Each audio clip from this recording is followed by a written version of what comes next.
Welcome back, everybody. This is Eric here with Iraq Veteran 8888. Okay, I have put out a little bit of a sort of a poll on Twitter asking people for a bunch of their gun-related questions. Let me know, what kind of questions are lingering in your mind, and maybe I can answer them here in video form for you guys. So I've been getting some really good ones. So here, over the next month or so, you're going to be seeing some of these questions coming through my YouTube feed that I'm going to be answering for our viewers here. And I got a question recently. Somebody said, hey man, should you cycle out your carry ammo in your carry pistol? Or let's just say rifle, shotgun, any type of firearm where you are constantly, loading, unloading, doing a press check, putting it into various conditions for carry. Your ammo can tend to get kind of banged up and scratched up. Should you go through and replace that ammo from time to time? Let's answer that question. Before we get started, I would like to thank our friends at SDI for supporting today's video. If you're looking for a career in gunsmithing, they are definitely your go-to source. They also have a great drone program they just released that is so fantastic. You should totally check it out. Check them out, SDI, Sonoran Desert Institute, and tell them Eric sent you. They've got some awesome curriculum, great instructors, really good distance learning program for firearms, and also for running an FFL, starting a business, that sort of thing. So, should you cycle out your carry ammo? Well, I would say yes. The thing is, when you are carrying your pistol, for instance, those rounds are going to compress down into this magazine. Now, we already talked about this. How long can you leave your magazines loaded? Well, when a spring is put under pressure, it has sort of a memory to it, okay? Now, that memory does not really affect how well the spring is going to work in perpetuity. What wears the spring out is the continuous compressing and decompressing of the spring, and each time you do, the spring loses a little bit more memory, a little bit more life in the process. Now, can a spring get ruined for being compressed for a really long time? Potentially so, especially on old shotguns and things like that use magazine tube that's been compressed for a long time. A lot of times we find that if we find those shotguns in Grandpa's closet or something, chances are you're probably going to need to respring that magazine tube to get it going. But again, it depends on the manufacturer, it depends on the length of the spring, how old it is, the construction of the spring. Anyway, I digress. The point is, when you load your magazine, it doesn't necessarily harm the spring in the magazine to have the cartridges in the gun for any period of time, all right? Generally, what most of us do when we're carrying a pistol is we'll have our rounds in the magazine, and then we'll take the top round in the magazine, chamber it into the pistol, pull a loose round of ammo out, and then put it in the top to top off the magazine that we just took the one round out of to chamber the pistol. That's what we call carrying one in the chamber. You got one in the chamber, a plus one. So if this magazine, this Glock 19X magazine, is a 17 round body with a 3 round plate, that's 21 rounds. I get 22 in the gun with one in the chamber. That's when we say one in the chamber, that's what we mean. But what about that round that gets chambered all the time? Okay, that one round you keep pulling out of the top, all right? So you load your gun to go throughout the day, and then you unload your gun when you get home for whatever reason. Now, I know there's people who are going to leave their carry pistol loaded all the time and put it in a safe place, and whatever, that's fine. But let's just say, for the sake of argument, that a lot of people load and unload their pistol on a regular basis. I think you should, right? You need to know the condition of your gun. You need to do dry fire practice. You need to clean your pistol. You need to safely put it away, keep it away from children, etc., whatever reason that you might have to unload your pistol, all right? So let's say you're loading and unloading your pistol all the time. Well, that top round starts to look like something that fell out of your pocket and you found in the Walmart parking lot, all banged up, scratched up. Sometimes a round gets what we'll call setback, where the cartridge gets kind of pushed further back into the case, the brass case. And that's probably the most common thing you're going to see in pistol ammo, is a setback of a cartridge. And you think, well, why does this one look a little shorter than the rest of them? Well, that's because you've been, loading and unloading this cartridge all the time.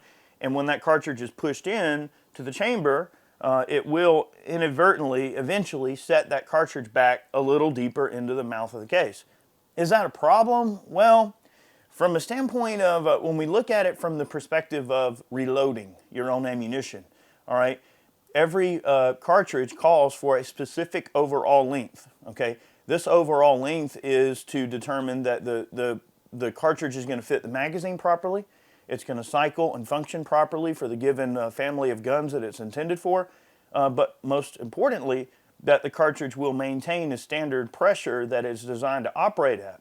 When you set that cartridge back into the case too far, you can get excessive pressures. Now, when we're talking, this is some federal law enforcement premium HST, 124 grain plus P ammunition. Now, this isn't a problem. Plus P is no big deal. Just means it's a bit of extra pressure, a little hotter, a little more recoil, but also a little more energy on target. You know, you get a little bit more powerful cartridge per caliber, per bullet weight. But what if we set that cartridge back a little further from constantly loading and unloading? Can we create an unsafe pressure situation? Maybe. Is it enough to blow your gun up or harm you? No. They obviously, you know, gun manufacturers and ammo manufacturers, they factor these sorts of things in. They factor in Joe Blow going about their business and doing their everyday thing. Is the cartridge going to generate high enough pressure to harm you? No. Will it harm the gun? Probably not, okay? But that's just something to keep in mind. You know, I would say, to answer the original question, should you cycle out your carry ammo? I would say, yeah. Look, I know carry ammo is expensive, and it may not necessarily be something where you want to go every couple of months and buy, you know, a $30 box of ammo just for the sake of cycling out your magazines. All right, let's take the 19X for instance. Let's say I have my pistol and one extra magazine. All right, pretty basic carry scenario for someone, right? Well, then that's 21 rounds plus 21 rounds. That's 40. My math here, man math. This is 42 rounds. So yeah, one 50-round box of ammo will have me a couple of sighters in the box to kind of make sure my sights are on, and then top off my mags. Hurrah, we're good. We can test this lot and then reload our magazines. That's why I'm such a supporter and proponent for 50-round boxes of carry ammo. I know that a lot of the you know, ammo manufacturers have the little 20 and 25-round boxes of carry ammo. That don't really do much for me. I like to buy the 50-round boxes, and then I like to buy the 50-round boxes by the case lot so that I get one consistent lot of ammunition that I know from gun to gun, from cycle to cycle, is going to be, you know, as close to the last round as possible, because I want consistency in my ammunition. And the best way to do that is to buy by the lot. When we look at a box of ammunition, let's see if this has a lot number on it somewhere. Well, normally it's supposed to have a lot number on. That's what this little white square is for. They will print a lot number on this ammo. Now, the box that this ammo came in, the master crate this ammo came in, probably has a lot number on it. Anyway, I digress. The point is, you want to have the same lot number. You know, for cycling out your carry ammo, should you do it? I would say, okay, if you're in a marine environment, you're on a boat, you're near the ocean, you know, you're in a wet environment all the time, there's moisture, you should probably pull apart your gun a little more often and clean it. You should cycle out your ammo a little more often. You should really, you know, kind of pay close attention to the internals and springs and magazines and mag bodies that are metal and things like that. Obviously, because salt water is very corrosive. You know, if you're carrying in an environment where you're sweating a lot, maybe you're a big sweaty guy, or your person just happens to sweat a lot and you're getting sweat, you know, down your magazine or on your ammo, you're sweating on your ammo by chance, you know, you got your spare mag and you pull it out and there's, you know, green nasty crap on the leather, you might want to consider kind of inspecting your ammo. I mean, when we look at carry ammo, you can see that it has a nickel case.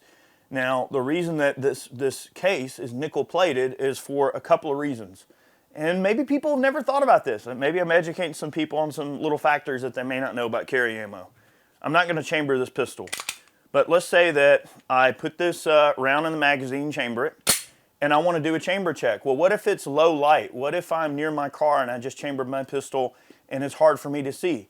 Well, if the pistol doesn't have a loaded chamber indicator, and let's say I want to do a press check, I can just kind of, you know, grab the pistol and just pull back slightly. I can see the brass in the chamber much easier from just a quick press check if it is nickel plated. So that's one reason. And the other reason, and I think the most important reason for nickel plating brass in carry ammunition, is because it also prevents corrosion. Now, if this was just a naked brass case, brass will corrode given enough time. right? It'll turn kind of that greenish color. That's a copper sort of oxidation that occurs on the, kind of like copper. It will oxidize like raw copper. And can that cause a feeding issue in time, given enough time? Maybe. But I think that the nickel plating does help keep the ammo looking fresh and consistent. You'll also notice that carry ammo has a very generous crimp. That is because you do not want your carry ammo falling apart in the firing cycle in the moment of truth when you need it. So generally, something like this Plus P 124 HST, this particular cartridge, okay, you chamber it 5 or 6 times. Is it going to set back? The crimp on this is pretty gnarly, I would say. Probably not. Okay, you're probably going to be okay. Now, what about a marine environment and you have a shotgun on your boat or something? You might want to pull that ammo out every now and then and check your shotgun ammo. I have found that shotgun ammo has a much more tendency to corrode around the base of the shot shell than center fire, pistol, or rifle ammo. The same can be said for rifle ammo. If you've chambered your AR a million times and that one round in the top looks all nasty and the projectile has a bunch of scratches on it from the feed ramp and things like that, should you cycle that cartridge out? Yes, you should. If you're not going to cycle out all your ammo in your magazine every now and then and put some fresh ammo in there, at a minimum, throw that nasty one away or shoot it as a sighter. Next time you go out to the range, take that scratched up ugly bullet and shoot it and just use it as a sighter. You're checking your sights or something like that. Get rid of it. In other words, get rid of it somehow. And trade it out for a fresh one. I mean, think about it. Do you really want that scratched up, ugly round that you've been chambering in and out of your round, out of your gun over and over and over again 100 times to be the round that you trust your life to? I mean, who wants to trust their life to an ugly bullet, right? But, I mean, are you potentially putting into question the structural integrity of that projectile? Who knows? But in my mind, I feel like it's a, you know, why risk your life to a cheap bullet that it can be just replaced, okay?